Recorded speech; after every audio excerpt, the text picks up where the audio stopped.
HP Media.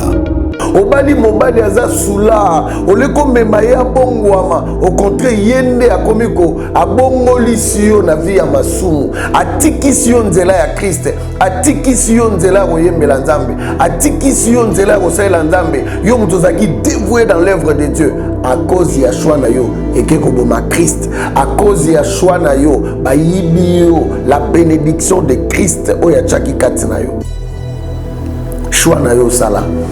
Est-ce que tu as demandé la volonté de Dieu? HP Media. Camarade yo fréquenta kawana yenda zandoki na vie na yo. Oyebi etadam na yete. Oyebi vie na yete, oyebi marche na yete.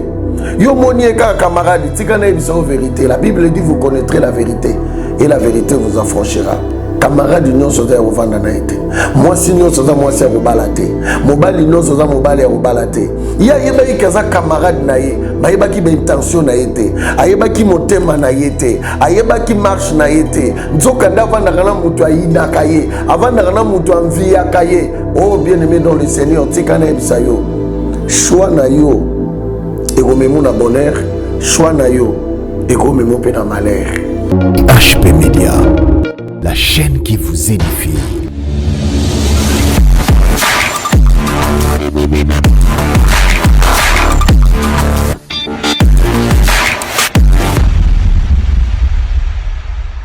Shalom, shalom, peuple de Dieu.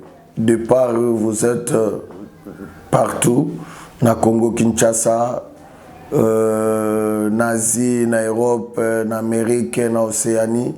Na pesi bino nyonso shalom pe mbote na kombo na Yesu Kristo.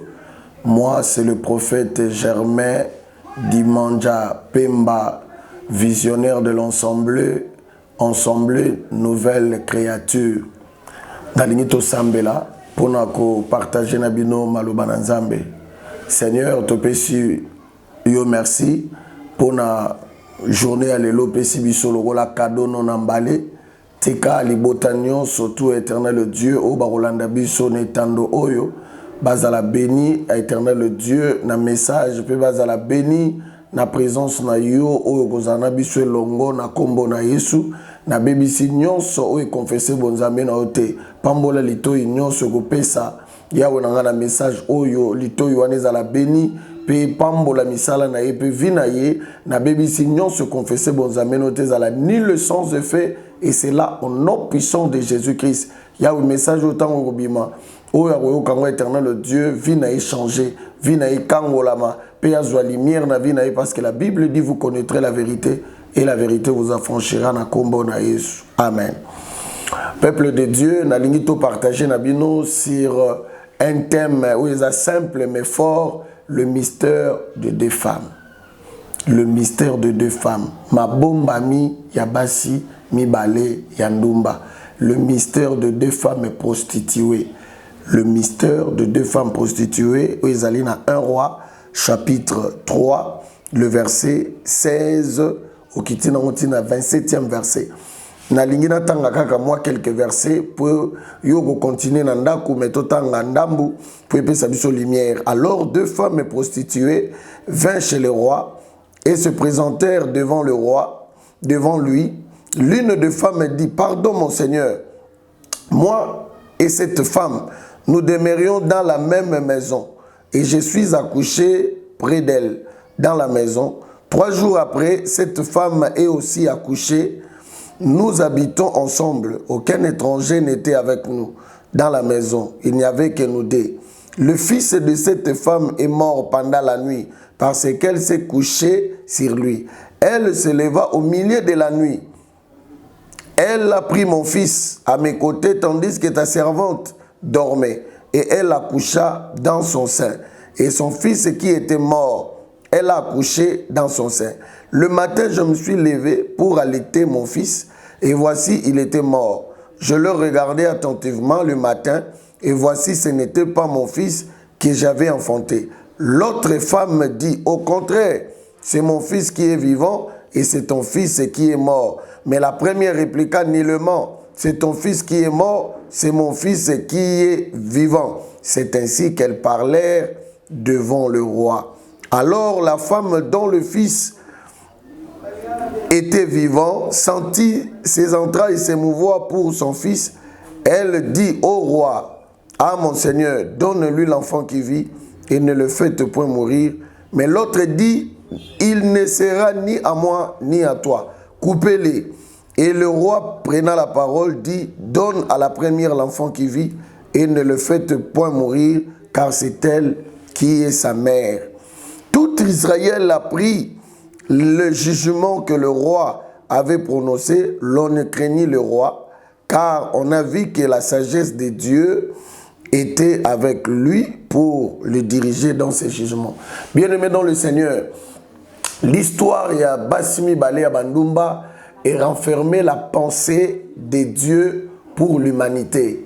Vous savez, la Bible dit que Dieu entend aimer le monde.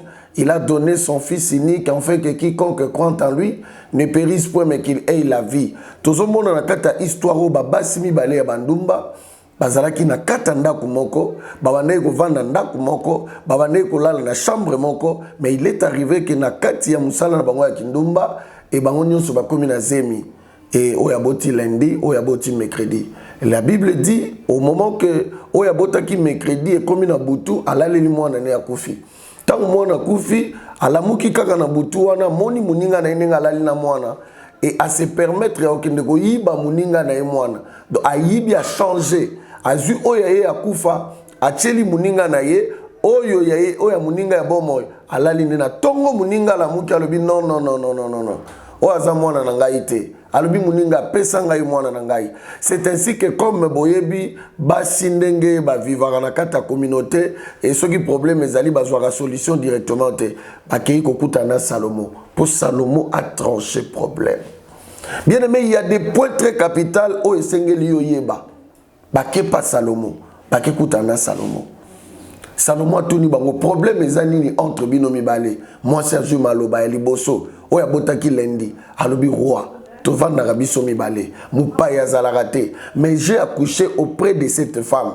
Et pendant la nuit, moi si oyo ye pas botaki 3 jours après, abomi mwana na ye, alali mwana ne akufi. Et ayibi mwana na ngai. Ba tuni moi si ami balé, alobi non. Yende mwana ne aza ya kuku ya kufa yangande aza na bomoy. C'est ainsi que moi Bassimi Balé babane koloba devant le roi. Mais le roi observait pour connaître qui était le vrai maire. Bible zoloba était roi le bibo elanga mbeli.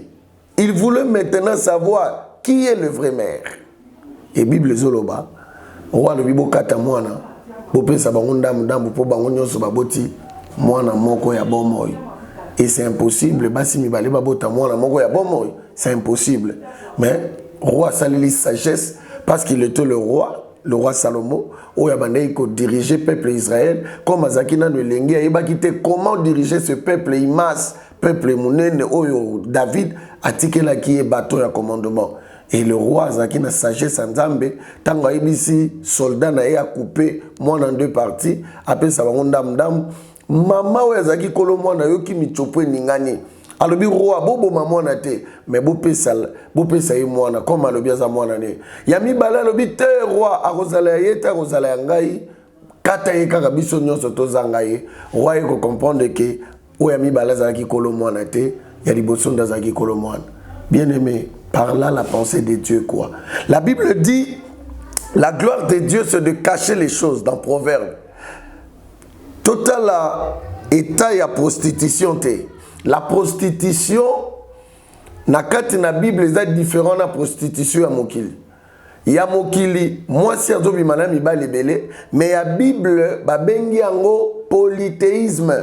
La polythéisme ezali religion ya batu oyo basambelaka banzambe belé. Eza lokola en Égypte, ils avaient beaucoup de dieux. Eza lokola na Canaan, yango nzamba zebisa bana Israël soki bobimi en Égypte, tango bokota na Canaan, bo copier banzambe na bangote, nzamba zo préciser. Na munoko Moïse abi bo copier banzambe na bangote. C'est que lorsqu'on parle de la prostitution dans la Bible, bazolo be la religion ya bato yo bagumba melaka banzambe belé. Na ina beta sete moko ne loko moko batu ba ye bakate.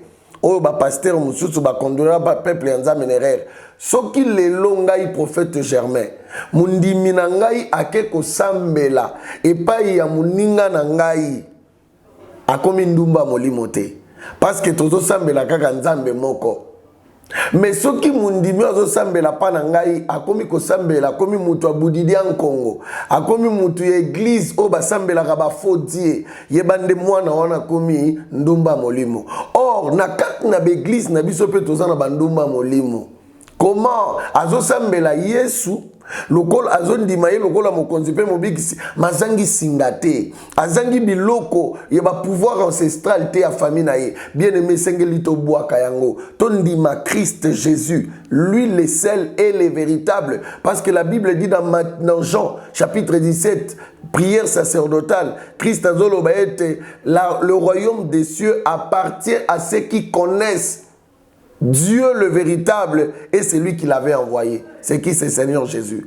Et bien aimé dans le Seigneur, Basimi Bale Oyo, Bazalakina Bana, les enfants et les dons spirituels. Les enfants, le travail que Dieu t'a donné. Bana, bazola kisabiso lipamboli. Maman, frère, soeur, ozo bonde la nuit et jour, nzamba pe sa bénédiction. Ozo bonde la nzamba pe so voyage. Ozo bonde la nzamba pe so musala. Le Seigneur te donne le travail. Parce que la Bible dit, fais de l'éternel. Il te donnera ce que ton cœur désire. Apesio. Mais tant ou apesio, quelle l'attitude vis-à-vis à l'ipambolio nzamba pesarayo. Regardez ces deux femmes. Bangonyo so baboti. Toyebi très bien na psaume Bible bi bana bazali pamboli. Nazo la ça très bien. Mwana na kat na Bible la kaka mwana kakate. Ça parle de Christ. Mwana typique mais ça parle premièrement de Christ parce que Bible dit c'est lui qui a le fils. Il a la vie. C'est que Basimi Balo bazanga qui vit. Mais nakobota bana bazwa qui vit. Nazolo bela deux types ba chrétiens. Osambeli Christ aye na kat na bomwe na yo. Moebite ko soboma déjà Christ. À cause ani, à cause d'impudicité, à cause ya querelle, à cause ya marche na yo za malamute, à cause ya orgueil. Dieu résiste aux orgueilleux, il fait grâce aux humbles. Oboma déjà Christ kat na yo. Comme cette femme là. Un jeune lobby, c'est lui qui a le fils à la vie. Ces deux femmes, babota qui ba fils, baboti ba fille. Tant la Bible est très bien, baboti ba fils. C'est que premièrement fils, c'est Jésus-Christ. Ils avaient Jésus, mais à cause y a ita, y a marche na bango. Moi quoi que boma. Oh le peu musu soana alala qui n'est très bien, mais baye goyi baye. Bien aimé bazo yi bayo Christ comment? À travers ma fréquentation. Naina le belo kaka 2 points. La première point zali le choix. Avant d'arana muninga maïba muninga wanate. Le choix. Lelo yo Christ a longwe na vie abatu à cause de ba choix. Comment? Ok ba la moisi oyo azandoki. Bien aimé. Oleke yo longa a omemaye na délivrance. Mais au contraire, yenda y a détruire vie complètement. Obali mobali aza soula, ole comme maya bongwama. Au contraire, yende a komiko a bongolisio na vie ya masumu. Atikisio nzela ya Christ, atikisio nzela ko yembela nzambe, atikisio nzela ko saila nzambe. Yo mutozaki dévoué dans l'œuvre de Dieu. À cause ya choix na yo et que koboma Christ à cause ya choix na yo ba yibio la bénédiction de Christ o ya chaki katina yo choix na yo sala au sala ngondeni. Est-ce que tu as demandé la volonté de Dieu? Alors moi et cette femme nous demeurions dans la même maison. Camarade yo fréquentaka wana yenda zando kina vina yo oyebi etadam na yete oyebi vi na yete oyebi marche na yete. Yo monier ka camarade, tikana ebisa vérité. La Bible dit vous connaîtrez la vérité et la vérité vous affranchira. Camarade union soza rovanda na été. Moi sinon soza moi c'est robalate. Mobali non soza mobali robalate. Ya yeba ikaza camarade na ye, mayeba ki be intention na été. Ayeba ki motema na été. Ayeba ki marche na été. Nzoka ndavanda kana mutu ayida kaye. Avanda kana mutu envia kaye. Oh bien-aimé dans le Seigneur, tikana ebisa yo. Choix na yo. Ego memo na bonheur, choix na yo, ego memo pe na malheur. Tu dois faire un bon choix. À cause de choix moninga, tala sort muninga kufeli ya ye mwana ayo yiba mwana ya muninga na ye po babenga muninga na ye zoba. Bien aimé, au moment que zolanda ngai yo poko yi déjà na kati ne loko mais repens-toi. Yo mutobomi mwana na yo Christ maboko neza ya kufungwama. Alobi venez à moi vous tous qui êtes fatigués chargés, moi l'Éternel je vous donnerai du repos. Alobi ne vous inquiétez de rien, mais en toutes choses faites connaître vos besoins à Dieu. Vous savez ce que j'ai aimé? La première femme à comprendre que pour vivre zonga na maboko na ngai, il faut que ne pas Salomo. Qui est le Salomo? Yaya, à tout moment lorsque oyebi na ko sala un faux choix. Ils ont un pasteur rebelle ba comme linga ba divorcer à cause du choix de maman pasteur. Ce que pasteur on va divorcer, rentre vers le Salomo. Salomo c'est qui? C'est Dieu. Yebi c'est nzambe moi si opesa kingai. Parce qu'il y a des hommes de Dieu bon de la que binzambe mutalaki sengai. Frère au sambela que binzambe mutalaki sengai. Mais attention, bovanda rananda comme le troisième personne à Zarananda.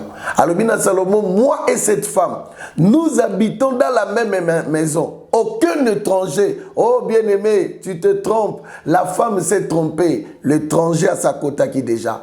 Parce qu'au moment que Moninga n'a pas moana, étranger, c'était qui? Le père de mensonge. Jean 8, 44. Vous voulez accomplir les désirs de votre père. Vous avez pour père le diable, le père des mensonges qui ne demeure pas dans la vérité. Bien-aimé dans le Seigneur, que ces messages et même ma révolte na kat na vie na yo. Deuxième point na lingna bisayo, tu dois marcher avec quelqu'un au besoin na même vision. Avant d'agina moto maïba qui vision mningate. Il connaît pas sa vision. Il y a une vision à protection. Mais il y a une vision à destruction. Comment yo koyi kobota mwana olali la sou mwana na yo? Comment? Bana bazab tellement précieux. Dans le monde de la première phase, na côté la deuxième pensée, moi nazo représenter les dons spirituels. Nzamba pesa ki yo likabwa ki toko, ma soeur, mon frère. Mais likabwa no sa na oni. Tu as détruit le don. On t'a volé le don. Likabo za ginango à cause de nini ya kuluka mbongo. Nzamba pesi yo mungongo wa kitoko ya koyembela nzambe okomi na envie.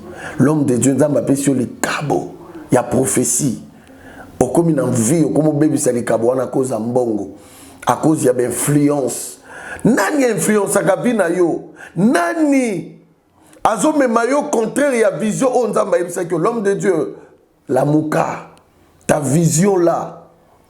O nzamba pesa ke ozolingo bando bebisa yango. Nzamba bengila ke na makambo ozo salate. Nzamba benga ke une excellence. Nzamba benga ke pour préparer le chemin du Seigneur pour l'enlèvement. Nzamba bengela o makambo wana. A bengela ona ba fidélité te. Okomi ko copier makambo ya bateau père spirituel na yo ala kisa ote. Oh bien-aimé, repens-toi. Alaleli mwana na ye. Ayibi muninga na ye mwana. Oh bazoyiba ye mwana zoyeba te. Azo kansavanda kana muto bazana même vision. Na ina ibisa yo, tout celui qui bozana même vision te. Soko landi message yo kabwana na ye. Pour que ta vie ezala béni, azala mwasi, azala mobile, o bozana même vision te. Bien-aimé dans le Seigneur. Je crois que il y a un homme de Dieu, le prophète a dit, deux personnes ne peuvent jamais marcher ensemble s'ils ne sont pas convenus. Atumi bali ba ko tambola nzela mokote. So ba yo kanite. Mais comment bino boyo kanate? Mozotika bo tambola nzela moko. Nano bali était mon frère. Nano bali était ma soeur. So zo senti que vous avez vision mokote ko kendete. Kata relation ana lobby ko produire be épines au lieu que produire la rose et au produire be épines. Na lingna chité pour no rebisa yo troisième point. Ezali ne t'attache pas à celui qui a échoué dans sa vie. Ne t'attache pas à celui qui a échoué dans sa vie. Vous savez, le chèque de fois, il peut s'arrêter sur la leçon. Mais Moutou a échoué à comprendre comment l'échec n'est pas. Moutou a bon au Kangamana été. Tala monsieur, comme échoué qui Azaki na posa kakaye, ye kakati kala na échec et talinga qui peut mouninga na échoué. Bien entendu, combien de l'église n'a échoué? Frère, combien de Luka que Moussala n'a échoué?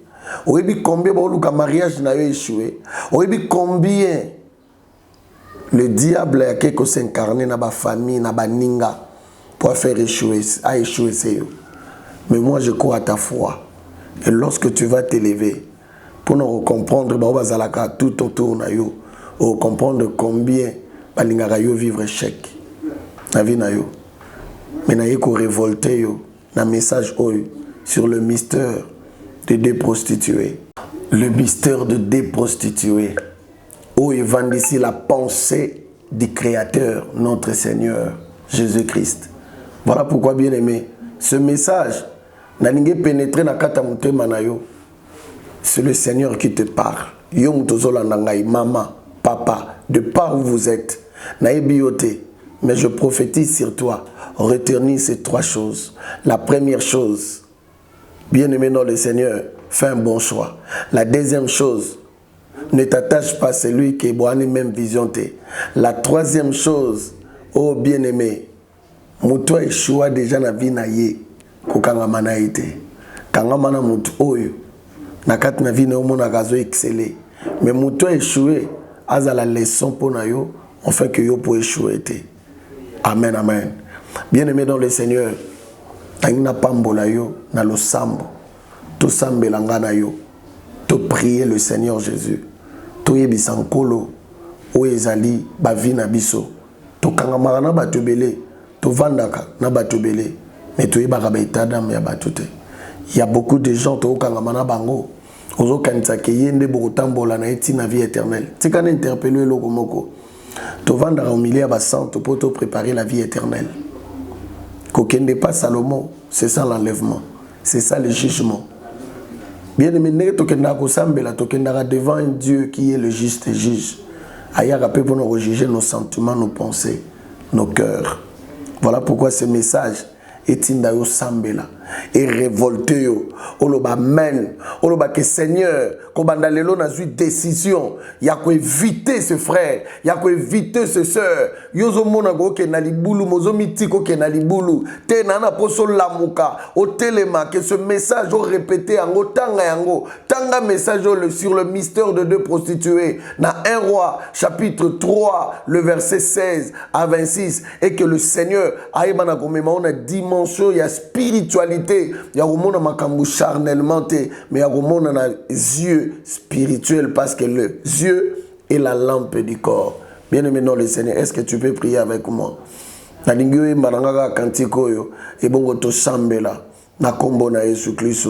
Tu es digne, les cieux disent que tu es digne, tu es digne. La terre dit que tu es digne, tu es digne. Les cieux disent que tu es digne, tu es digne. La terre dit que tu... Il est digne. Nalingo Bandopé, c'est merci. Parce que le Seigneur t'a parlé. Le Seigneur t'a permis que ngana autos à en contact na katna audiovisuel. Autos à en contact na katna vision. Oh, yango tombola y pambola y to sambel la kombona. Éternel Dieu. Merci éternel Dieu parce que yo permetta ki yawe nangala zana bande konyonso bazola nangai partout sika bazali. To tomboli kombona yo Seigneur Jésus. La Bible dit que tout ce qui respire loue les noms de l'Éternel. Yahweh, parce que nous avons le souffle de vie. Yango to tombola yo, tozo pambola yo, tozo élevé yo, na grâce na yo, na faveur na yo, na miracle éternel Dieu ngana lobaka miracle a solo. Ezaka ba paralytique ba tambola te mais miracle a solo. Ezatang to pesi biso pema. Yahweh pema to nango régie des eaux, azora contrôle nango te, esnel azora contrôle nango te. Yango na tomboli yo, na kombo na Jésus Christ onde to bondeli. Bien-aimé na lingo sambela, oyebisa ndambe, tous les 3 points cité 4 nisika et révolté vinangai et changer ngai sur la vision, sur le chèque de l'autre et sur sur le chèque de l'autre et que sur la vision de l'autre oyo ko permettre ngaite ke ngana eto tambola nzela moko yebisa kolo kabolanga na mutoto ane même vision te kabolanga na mutoyo o tozana ye o tozana ye même vision te oya choix na vie na ye kabolanga na ye pe choix na ngana ngina sala ezala choix moko parfaite. Prions au nom de Jésus. Seigneur Jésus na dingo kabolanga na mutoto tozana même vision te o aza choix na ngaite oyo prédestiné tozana ye azala mosika na kombo na Yesu oaza mwana libebi na kombo na Yesu na ndaku na ye na vie na ye eza na famille na ye eza na libota na ye. Bien aimé dans le Seigneur, zo autorité bebisa nyonso ba plan machiavélique démoniaque oyelandaka vie na yo eyaka kokotisa na kati na ba faux choix eyaka kokangamisa yo na bato bo même vision te eyaka kotinda o s'attacher na bato ba choix na vie na bango bebisa détruire yango na kombo na Yesu na renverser pe na détruire ba plan machiavélique oye otindi karangai nakangama na bato yo to na bango même vision te nakangama na bato ba choix na vie na bango nakangama na bato o na sala faux choix éternel de Dieu afin que bomo inangai et marcher malamu te na kombo na Yesu Kristo na bengani éternel de Dieu ba plan nyonso ba projet nyonso na bebisi ba esprit nyonso yaka na ba influence ya kotindi kangai na s'attacher na 3 points et longwa na corps na ngai na libala na yo na ndaku na yo na musala na yo ezala détruit et c'est là au nom de Jésus-Christ. Père Saint-Zame, merci. Et moi je vais prier pour toi. Père Saint-Zame, merci. Seigneur, merci. Yahweh pour un message alléluia. Merci pour le sambo oyo. Merci pour la grâce au salibi soto vivre ta gloire. Yahweh ti qualité à oyo mais ma changement et mais ma délivrance. La Bible dit dans leur détresse, il invoqua l'Éternel, l'Éternel envoya sa parole. La parole, c'est toi Salomon, c'est toi Seigneur Jésus. Yondo trancha qui à travers ta parole. Yahweh nanga épée oyo tranché moana. Yahweh nge tranché moana. C'est ça le jugement de ta parole. Tika lilobana yo et juger biso éternel le Dieu. Lilobana yo transformer biso et bénir biso. Na kombo na Yesu. Seigneur na obonde la pona maman nangai, pona papa, pona jeune sœur. Nazo bonde la pona ba homme de Dieu nyos. Nazo bonde la pona ba servante nyos, na ba serviteur nyos. Na ba oyo ya ou bazolinga ba accéder na vie chrétien. Na bonde le pona bango. Seigneur sunga bango parce que le bas qu'il est avantageux que je m'en aille. Je vous enverrai le Saint-Esprit. Mon lui mon sang salamu sala na yo. Bimisa bango na kat na ba faux choix. Bimisa bango na kat na ba vision mabe na ba ninga mabe. Bimisa bango na kat na ba toyo ba choix na ba vie na bango. Mema bango na kat na bonté na yo pe na grâce pe na gloire na yo. Tika ba vivre ta grâce, ba vivre le bonheur. Yahweh nazo prier pour nos mutoaza malade. Azala guéri au nom de Jésus. Oazana ba problème azwa solution au nom de Jésus. Oazangi kimia azwa kimia na kombo na Yesu Kristo. Yo mutozo sentir que maladie na yo est incurable. Au pesi bo offrande, au côté hôpital au dikité. Mais crois-moi que le Seigneur Jésus est bisaki femme de perte de sang. Alors qui ma fille, tu es guérie et que ta foi t'a sauvé. Va en paix. Nga pe na déclaré comme mon maître avait déclaré. Na déclaré l'icolo ya maladie na yo babenga ngo incurable. Chez moi, chez notre Dieu, a benga maladie incurable te. Alors tout est possible à celui qui croit. Si tu crois, la gloire de Dieu zolanda yo na kombo na Yesu Kristo ndeto bonde libongo. Amen. Que le Seigneur vous bénisse. C'était le prophète Germain Dimanja, visionnaire de l'ensemble Nouvelle Créature. Izana Kimbangu, na commune ya Kalamu, avenue Boko, numéro 49. Numéro ya téléphone nangai so boni bo joindre ngai. Et que message oyo et c'est pelisio, je crois qu'intégralité nango tellement monene vous savez et que collecte message na kati netando ils aura toujours ba minute ezotanga so vous en a posé un message à intégralité un message benga na plus 243 089 12 089 60 32 433 Nabandeli plus 243 89 60 32 433 et le deuxième numéro Zali plus 243 82 022 87 39. Voilà, c'était le prophète Germain. Que le Seigneur vous bénisse. HP Media, la chaîne qui vous édifie.